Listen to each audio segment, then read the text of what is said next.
Salut, c'est Tom de Tomigo Photographie. Alors si tu te rappelles bien, il y a un an de ça, j'ai sorti une vidéo pour te souhaiter la bonne année 2016. Et dans cette vidéo, je te donnais le programme et je t'ai annoncé que je souhaitais faire une série d'épisodes dédiés à l'impression fine art.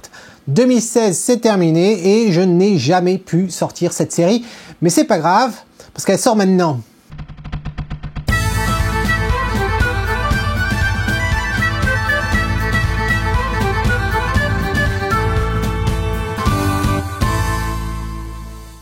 Alors, il y a beaucoup de choses à dire sur l'impression fine art, dite beaux-arts.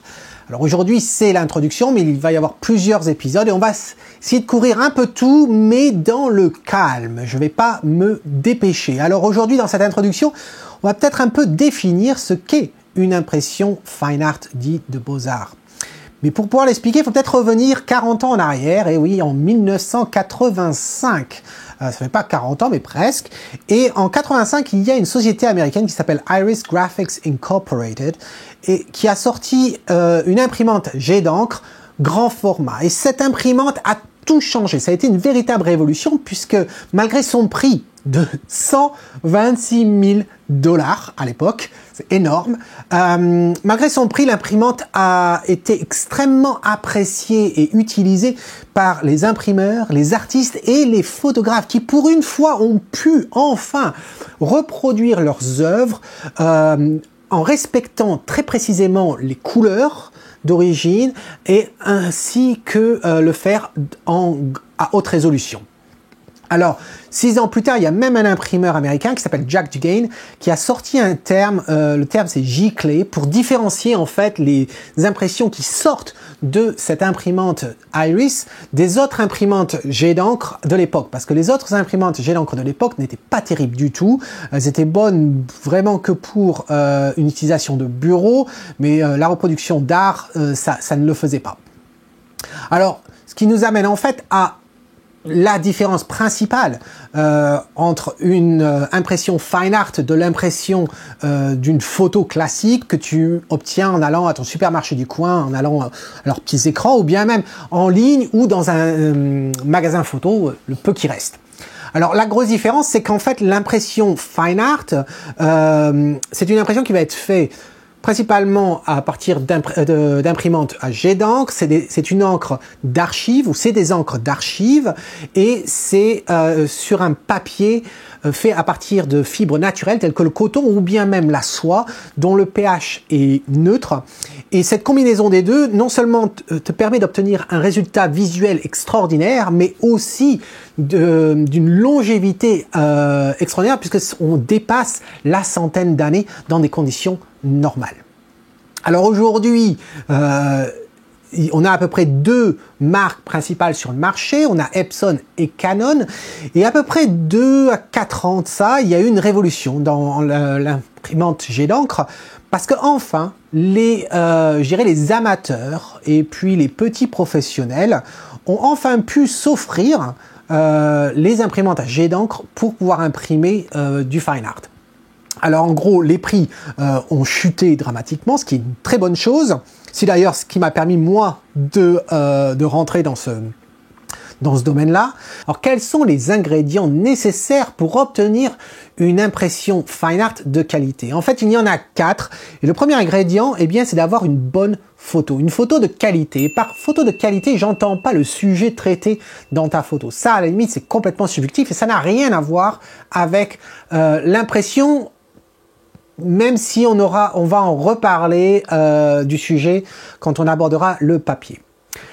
Non, par qualité de ta photo, je parlais des défauts que tu peux avoir dans une photo qui vont être révélés par l'impression ou même accentués dans certains cas. Et par défaut, j'entends le manque de netteté. J'entends également les noirs bouchés, les blancs cramés, les aberrations chromatiques, le vignettage non voulu, le bruit dans ta photo. Donc tout ça, il faut que tu puisses le maîtriser avant même de penser imprimer ta photo. Alors le deuxième ingrédient va être une gestion optimale des couleurs. On n'en a pas vraiment parlé, on a touché un petit peu dans un épisode que j'ai fait il y a à peu près 2 ans de ça sur le calibrage de ton écran. Si tu n'as pas vu l'épisode, je t'invite à cliquer en haut, c'est très très important, même si tu ne fais pas d'impression. Alors par gestion des couleurs, de quoi je veux parler? En fait, quand on regarde l'écosystème d'impression du photographe, qu'est-ce qu'on a? On a l'appareil photo, on a l'objectif, on a l'écran d'ordinateur, on a l'imprimante, les encres et le papier. Tout ça forme l'écosystème du photographe. Et dans cet écosystème, tous ces outils ainsi que le papier, tout ça a besoin de communiquer en symbiose totale, afin de pouvoir reproduire les couleurs très précisément et puis être capable de prédire le résultat également.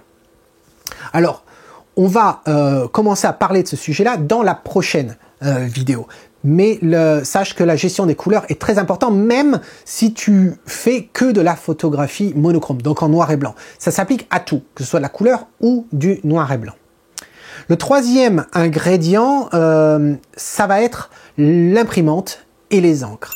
Alors, la bonne chose, c'est que comme j'ai dit, il y a deux marques à concevoir. On a Epson et Canon. Donc ça limite quand même les recherches pour trouver l'imprimante dont tu as besoin. Ensuite, quand on regarde les différences entre les deux marques, ça va se limiter à un ou deux points. Et puis après, les différents modèles que chaque marque propose, en fin de compte, les variantes vont s'appliquer uniquement à la taille des impressions qu'on peut obtenir avec une imprimante. Donc, trouver l'imprimante de tes rêves, c'est assez simple. L'encre va jouer également un rôle dans le choix de ton imprimante. Le quatrième ingrédient, et ce qui, à mes yeux, est sûrement le deuxième plus important, va être le papier. Alors, d'un côté positif, il y a une infinité de variétés de papier. Ça, c'est une bonne chose.